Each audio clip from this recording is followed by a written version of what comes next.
Magandang araw sa inyong mga kaibigan. Welcome sa aking munting channel.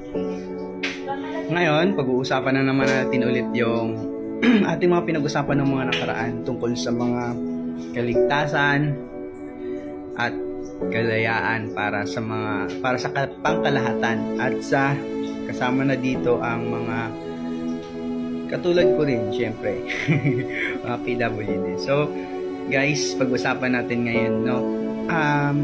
Marami nga mga sinasabing mga fire exit o para sa pang-emergency na sitwasyon.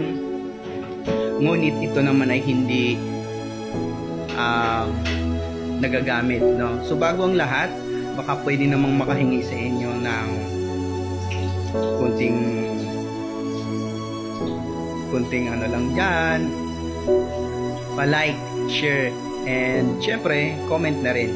At guys, kung maaari po yung mga comment po ninyo sa comment section, huwag naman yung mga emoji para malalaman natin kung ano talaga yung totoong saloobin ninyo tungkol dito sa isyong ating tinatalakay. So, pindutin na rin ang notification bell para updated kayo sa iba't ibang video na aking i-upload dito. So, balik tayo sa ating pinag-usapan. So, karamihan sa mga emergency exit or yung mga fire exit na makikita natin sa mga malls at sa iba't ibang establishmento ay hindi naman alam lang natin mayroon ganon. So, pero panawagan ko dun sa mga owner or dun sa mga may-ari ng mall or sa mga staff, no? So, sana mag-conduct kayo ng tamang orientation para doon sa mga lahat ng tao na nandyan sa mall, lalo na sa mga katulad kong PWD. So, hindi naman natin maipagkakaila na halos iilan sa mga malls na ito na mga aking mga binabanggit ay may mga empleyado din kayong mga PWD, no? So, mga katulad namin, nagmamassage kami. So, araw-araw, lagi kaming nasa loob ng mall. So, syempre, kapag patuloy na walang action or sa sinasabi kong orientation tungkol doon sa kung paano gamitin yung mga emergency exit or yung mga fire exit na sinasabi ko. So, what if kung darating yung biglang dumating yung sitwasyon na medyo delikado, di ba? So, paano makakaligtas ang mga katulad kong PWD? Paano makakaligtas lalo na doon sa katulad ko mismo na walang paningin, no? So, sana guys, maisip rin ninyo at syempre, magbigay nga ako kayo ng mga komento ninyo about dito. Kasi syempre, mas maganda, mas maraming comment, mas na papakinggan tayo o mas na-actionan yung ating ninanais, di ba? So, ayun guys, sana po may matutunan kayo dito sa aking video. May matutunan kayo dito sa ating mga pinag-usapan ngayon. Ito nga tungkol sa kaligtasan, no? Kasi nga, syempre, yun nga, babalikan natin yung sinasabi ko. Dapat may talagang orientation tungkol doon. Kasi madalas, ito na naman, malapit na ang tag-init. So, uso na naman na ito, yung mga sunog-sunog, mga ganon. So, bukod doon sa mga sunog-sunog na yan, hindi rin natin may pagkakaila na kasabay din nito, mayroon ding mga lindol-lindol na, di ba? So, madalas na itong nangyayari. So, paano pag dumating yung mga ganong sitwasyon? Malamang, kahit na gaano man yan ka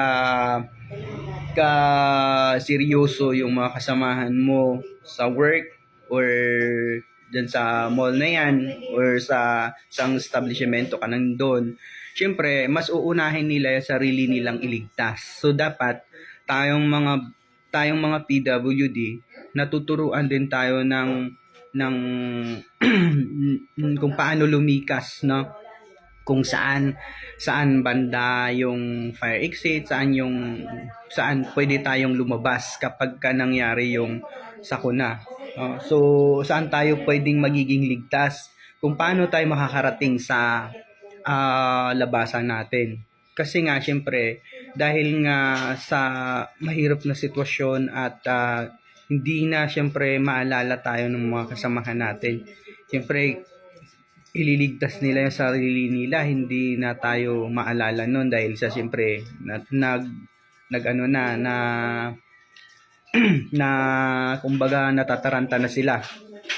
Kaya nga dapat tayong mga PWD tayo ang pinagtutuunan ng pansin, hindi lamang sa sa kailangan natin, kundi syempre mas awareness na rin tayo, at hindi naman ibig sabihin na tayo ay PWD kailangan na lang natin o magantay na lang tayo na may tutulong sa atin, di ba? Syempre kailangan din natin na iligtas yung sarili natin, at syempre malay mo, di ba, tayo din ay magiging daan or kasama din tayo sa magliligtas. Hindi lang tayo ang ililigtas, kundi kasama din tayo sa magliligtas. Hindi ibig sabihin na wala tayong paningin, wala tayong liwanag na nakikita. Pero, syempre, hindi naman maiwasan yung siguro aware naman kayo sa sinasabi ng karamihan, no? So, pag nawala yung isang senses sa'yo, dumodoble kasi nga, syempre, nagiging ano ka sa paligid mo. So, yun nga guys, so sana dito sa ating pinag-usapan, makishare naman kayo sa inyong mga karanasan, at syempre para na rin mas mabilis yung action, no, dun sa mga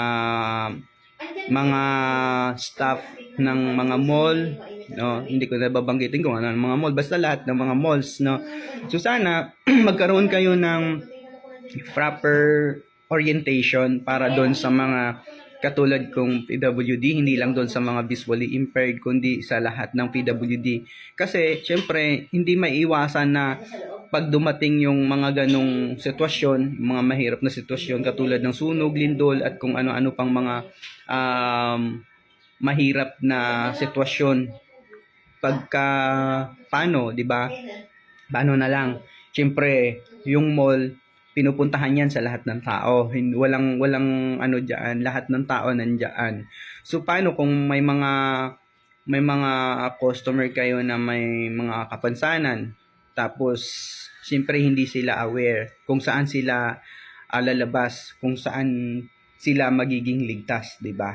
Kasi nga siyempre nandun sila sa loob ng mall. So siyempre para maiwasan na rin yung i-rescue, dapat lahat ng tao maturuan ng tamang orientation, o yun nga, para kahit paano ay hindi naman magiging mabigat para sa mga nagre-rescue, no?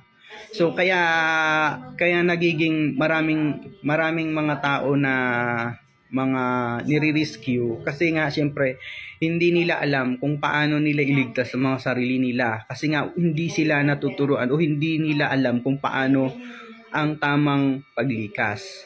So doon sa una kong video, sinabi ko doon, 'di ba, yung mga fire exit and masasabi na natin nag-English na. Yung mga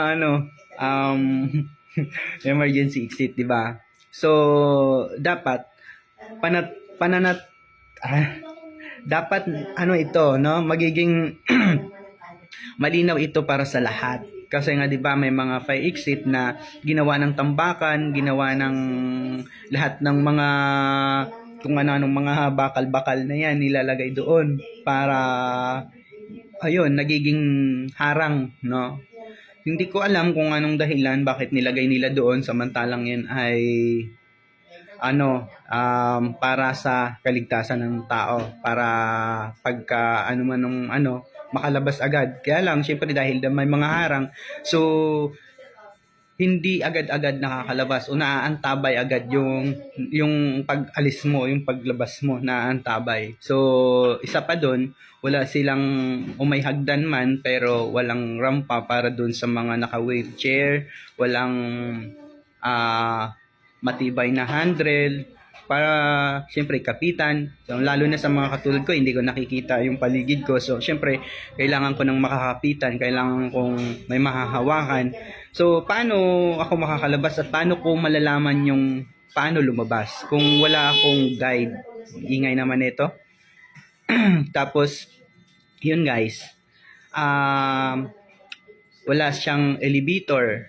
So, paano na lang yung mga taong may kapansanan na gustong lumabas at gustong magiging ligtas, 'di ba? Pag dumaan sa emergency exit na 'yon. So dapat guys, magiging malinaw 'yan para sa lahat. Na dapat walang harang, tapos may maliwanag na ilaw or signage para mapapansin agad ng tao na ay dito pala ako pwedeng dumaan, ay dapat dito pala ako, hindi na yung matataranta yung tao. Siyempre pag alam ng tao na mayroong emergency exit, siyempre alam na nila na doon sila dadaan. Kaya lang siyempre okay lang yung kung nakikita mo, 'di ba? Yung mga nakakita nga natataranta pa eh.